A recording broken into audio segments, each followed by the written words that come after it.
Children de Olajuwon Philip. Ọmọ ìlú wo ni ẹ́? Ọmọ Abẹ́òkúta ni mí. Ṣáà ìdìbò l'Abẹ́òkúta? Ìtòkò. Ìtòkò. Ọmọ ọdún mélòó ni ẹ́? 22 years old. Ìgbà wo ló join August Guard? 2021. Ìgbà wo náà post ẹ sọ́dọ̀? 2025. Kí ló ṣẹlẹ̀ ní on 20 oṣù táwa yìí? Ìwọ àtàwọn owó lọ rọ́ọ̀bù tẹ lọ pa ọmọ yẹn tẹ lọ pa mọ́lé àti security. Èmi Shakurudin àti Taiwo Bukomi. Má dárúkọ yẹn kó máa clear. Èmi Shakurudin àti Taiwo Bukomi la lọ rọ́ọ̀bù àti lọ pa ọmọ yẹn. Okay. Ẹ bá pín fọ́nrán yìí, ẹ pín ẹ jẹ́ kó jalè kó jáko káwọn èèyàn kí wọ́n lè mọ̀ fi ṣòdiwọ̀n ayé wọn. Káwọn èèyàn kí wọ́n lè mọ̀ bá a ti mọ̀ sá fún àwọn tá à ń pè ní òṣìṣẹ́ wa tí wọ́n ti rí wa tán.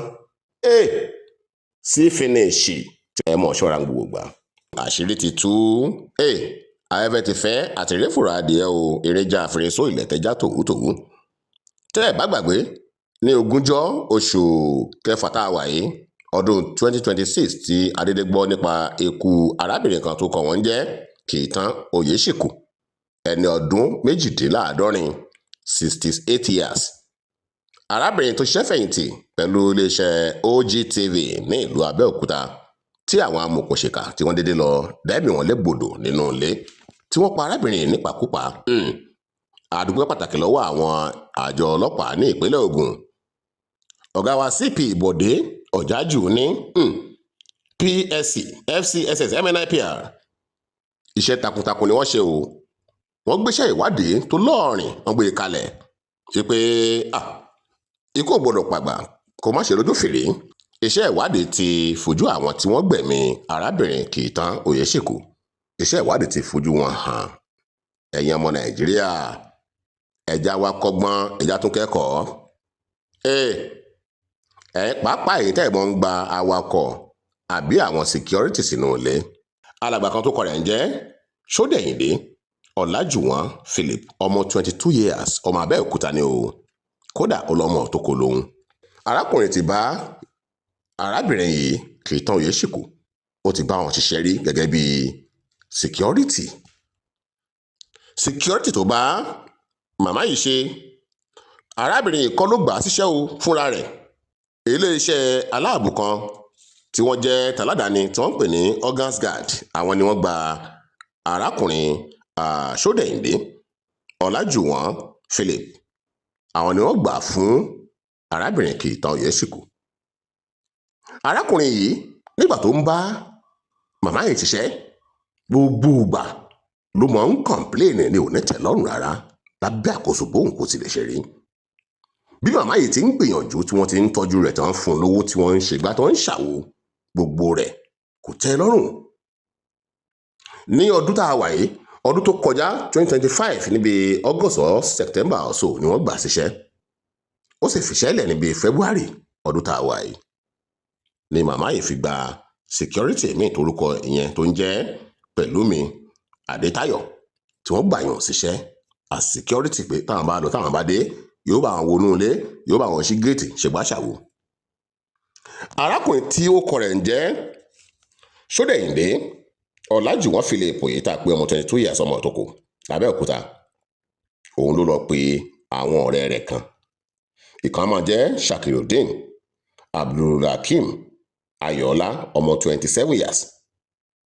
Ìkan òkú yẹn máa jẹ́ Ọbáfúnṣọ́ ọmọ 36 years ló lọ pè wọ́n mọ́ra. Ṣé ẹ rántí ìṣẹ̀lẹ̀ tó ṣẹ̀ ní Bara housing estate tí àwọn bàbá àti màmá Fátilóyè tó ṣe pé dírẹ́fà awakọ̀ wọn tó kọ rẹ̀ ń jẹ́ Lékan Adékànbí ló kó àwọn ọ̀rẹ́ rẹ̀ tó kó wọn sòdí tó lọ gbẹ̀mí alàgbà Fátilóyè ní Bara housing estate. Ẹ jẹ́ ká máa ṣọ́ra ká máa wà lójú fún gbogbo gbà.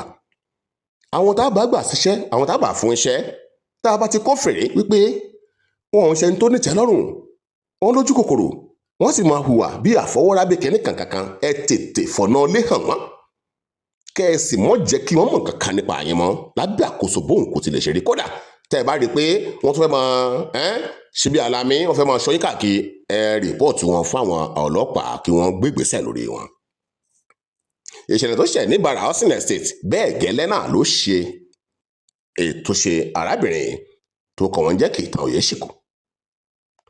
Alàgbà tó bá wọn ṣiṣẹ́ rí Ṣódẹ̀yìndé Ọlájùwọ̀n Philip ó lọ pe àwọn ọ̀rẹ́ ẹ̀ méjì wípé ńgbà tóun bá àwọn márùn ṣiṣẹ́ wọn ò sanwó dáadáa fóun owó wọn ò tó kìnní kan owó pé èrò wájà kìnní kankan táwọn ṣiṣẹ́ káwọn ṣiṣẹ́ ni pé káwọn lọ digun jà á lólè kí àwọn sì kọ́ lẹ́kọ̀ọ́ káwọn kọ́ lọ́gbọ́n nítorí kìnní. wọ́n lọ sílé òun lọ́jọ́ Sunday on the 20 of June 2026 tàwa yìí. alàgbà tó kọ rẹ̀ ń jẹ́ Ṣódẹ̀yìndé Ọlájùwọ̀n Philip àtàwọn ọ̀rẹ́ rẹ̀ tó kù tí kan ń jẹ́ Ṣàkìròdén tí kan sì ń jẹ́ Ọbáfúnṣọ́. wọ́n délé òun wọ́n kó Pẹ̀lúmi Adétáyọ̀ wọ́n kó ń papá mọ́ra ìgbájú ìgbámú àdá lórí lápá lẹ́sẹ̀ lẹ́yìn ni wọ́n fi ní kó nìṣó lọ́dọ̀ màmá. èyí tó jẹ́ Pẹ̀lúmi tó jẹ́ security tí ń bẹnu ilé nígbà tó ti kó papá mọ́ra ó lọ sọ́dọ̀ màmá ó lọ kanlẹ̀kùn màmá ṣílẹ̀kùn bí wọ́n ti ṣílẹ̀kùn fún bẹ́ẹ̀ náà ni wọ́n rọ́ wọnú ilé. Àbíàmáyé Elédùmarè kò ní jẹ́ ká sunkún alẹ́. arábìnrin Kitan Oyesiku ọmọ 68 years ni wọ́n bá kó màmá yìí mọ́ papá mọ́ra gbogbo àwọn góòlù owó tí ń bẹnu ilé wọ́n palẹ̀ rẹ̀ mọ́. lẹ́yìn tí wọ́n palẹ̀ gbogbo yìí mọ́ tán wọ́n bẹ̀rẹ̀ sí ni mú arábìnrin wọ́n bẹ̀rẹ̀ sí ni ṣe ní ṣìkàṣìkà. wọ́n yìnbọn fún security tó kọ̀ rẹ̀ ń jẹ́ Pẹ̀lúmi Adétáyọ̀ wọ́n pààyàn òun fọ̀ náà fọ́ṣù. màmá Kitan Oyesiku igi àdá àmà gbogbo rẹ̀ náà ni wọ́n fi dá pátánù burúkú sí lára tí wọ́n sì rí pé ẹ̀mí bọ́ lẹ́nu rẹ̀ kí wọ́n tó kúrò nínú ilé òun. burúkú ń bẹ nílé ayé, ìkà ń bẹ nínú àwa èèyàn. ọmọ Nàìjíríà, iléeṣẹ́ ọlọ́pàá ní ìpínlẹ̀ Ògùn wọ́n ṣe kinní kan tá ń pè ní identification parade tí wọ́n fi kó àwọn làbíùn jáde tá a sì ń gbọ́ bọ́n ti ń kà bòròbòrò báwọn ti rin ìrìn àjò òun. ẹ̀gbọ́n tí Ṣódẹ̀yìndé Ọlájùwọ̀n Philip ẹ̀gbọ́n tó sọ kẹ́sì gbọ́rọ̀ lẹ́nu ọ̀gá ọlọ́pàá ní ìpínlẹ̀ Ògùn bàbá wa Bọ̀dé Ọ̀jájù ní PSC FCSS MNIPR. Ṣódẹ̀yìndé Ọlájùwọ̀n Philip. ọmọ ìlú wo ni ẹ? ọmọ Abẹ́òkúta ni mí. sáàdìbò lábẹ́òkúta? Ìtòkò. ọmọ ọdún mélòó ni ẹ? 22 years old. ìgbà wo ló join Gas Guard? 2021. ìgbà wo ni ẹ post ẹ sọ́dọ̀? 2025. kí ló ṣẹlẹ̀ ní on 20 oṣù táwa yìí owó àtàwọn wọlé lọ rọ́ọ̀bù tẹ lọ pa ọmọ yẹn tẹ lọ pa mọ́lé àti security? èmi Ṣàkìròdín àti Táíwò Bùkúnmi. máa dárúkọ yẹn kó máa clear. èmi Ṣàkìròdín àti Táíwò Bùkúnmi la lọ rọ́ọ̀bù àti lọ pa ọmọ mi. ok kí ni n tó ṣẹlẹ̀ tẹ́ fi lọ sí báyìí? torí kí ìwọ sanwó dáadáa fún wa nígbà táwọn bá wọn ṣiṣẹ́ tẹ́lẹ̀. ṣe ọ̀hẹ́ tí wọ́n máa yẹn ni ṣé bó máa ń fún ẹ lówó tó bá ń pè ń bà lẹ́yìn ìgbà tó kọ́ rẹ̀ tó máa ń pè tó máa ń fún ẹ lówó? bẹ́ẹ̀ kí wọ́n á rí tó wá padà lọ síbẹ̀? tó pé èmi àti Ṣàkìròdín pípa ní ìdòwò ni. ẹni dòwò kí ló fẹ́ fowó ṣe tó fi lọ rọ́ọ̀bù ẹ̀ tó fi pa? a fẹ́ fi gba ilé nìsa. ok gbàtà débẹ̀ security yẹn làkọ́ lọ pé jáde gbàtà wá force security yẹn jáde àwa sọ fún pé kò lọ tẹ ẹbẹ ọmọ mi so Táíwò Bùkúnmi wá mú security yẹn padà wọnú ilé gbàtà wá mú security yẹn padà wọnú ilé ló wá fi ṣá security làwa wá fi tẹ̀lé mọ́ mi wọnú ilé làwa. ṣe bí ìwọ ló yìnbọn fún security náà? bẹ́ẹ̀ ni mi ò yìnbọn fún security. ibo ló kú sí sínú inú ilé security ló kú sí ní àbíta? inú ilé security ló kú sí. ok ó yá gbàtà àdọ́dọ̀ mọ́mí nǹkan kí ló ṣẹlẹ̀? gbàtà àdọ́dọ̀ mọ́mí àwa sọ fún kí lórúkọ mọ́mí yẹn? mọ́mí tó pa? Mrs. Kitan Oyesiku. iṣẹ́ wo ló ń ṣe? wọ́n pe former radio general manager ni. ok ń gbọ́.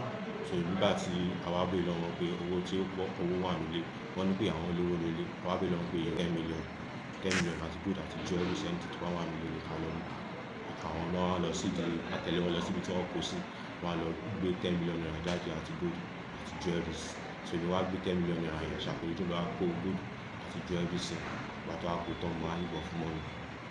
bó ló ti ìbọn kan sẹ́wájú lọ ti yín àbẹ́yìn? ẹ̀yìn ni mo ti rí fún wọn.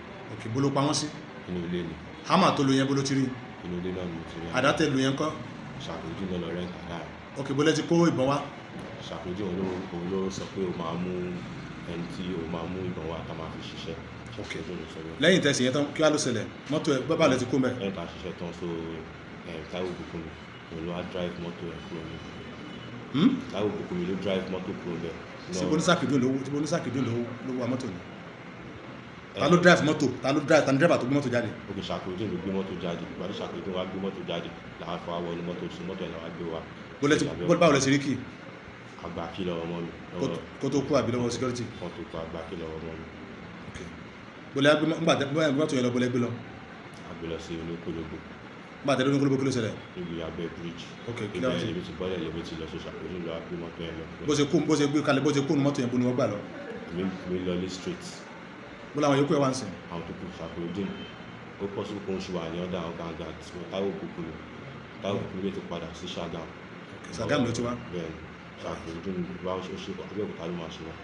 This is the update on investigation into the murder of Madam Olakiton Oyesiku and her security guard, Pelumi Adetayo.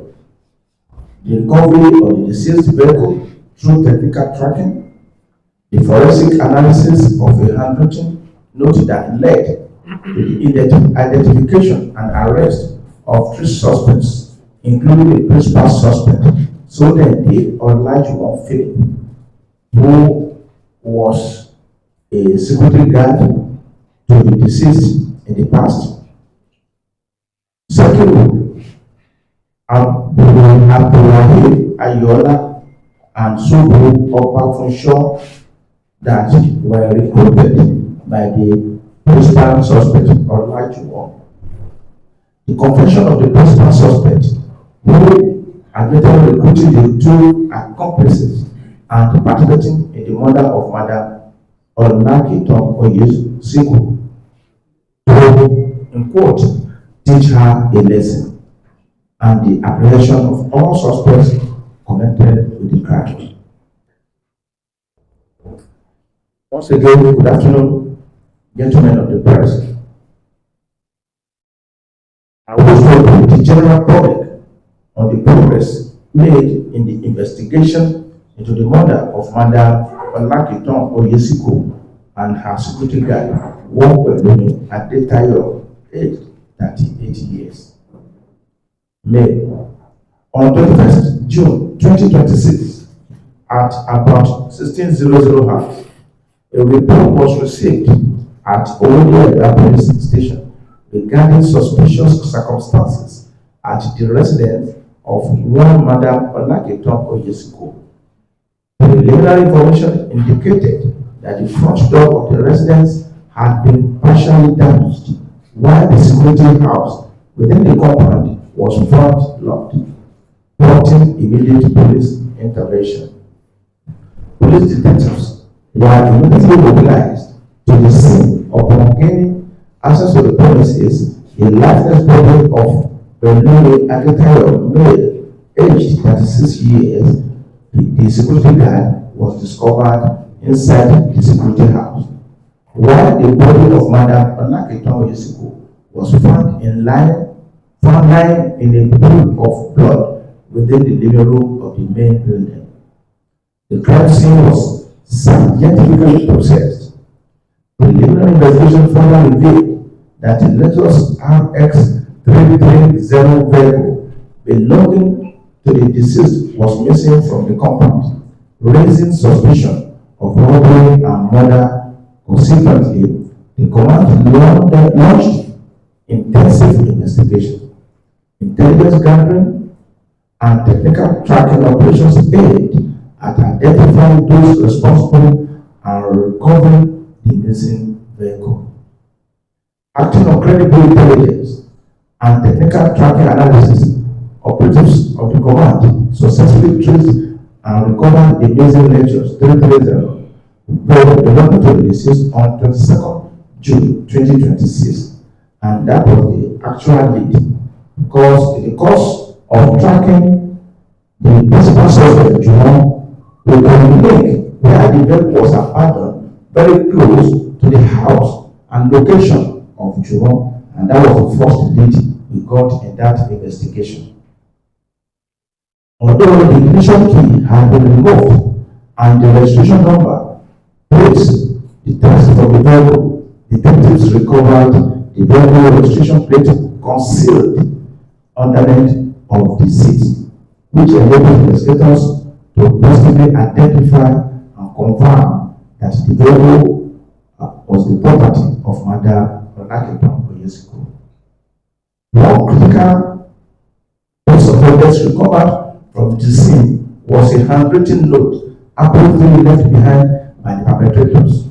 We met her lying, facing upward to the sky, and we saw a paper, a note on her chest, and we even found the same paper differently spread on the table in the living room, and discovered that that one met on her chest, the handwriting was totally different from others that were spread. The family identified the other papers on the table as the deceased handwriting, but the one we met on her chest, the family said, no, this is not her handwriting.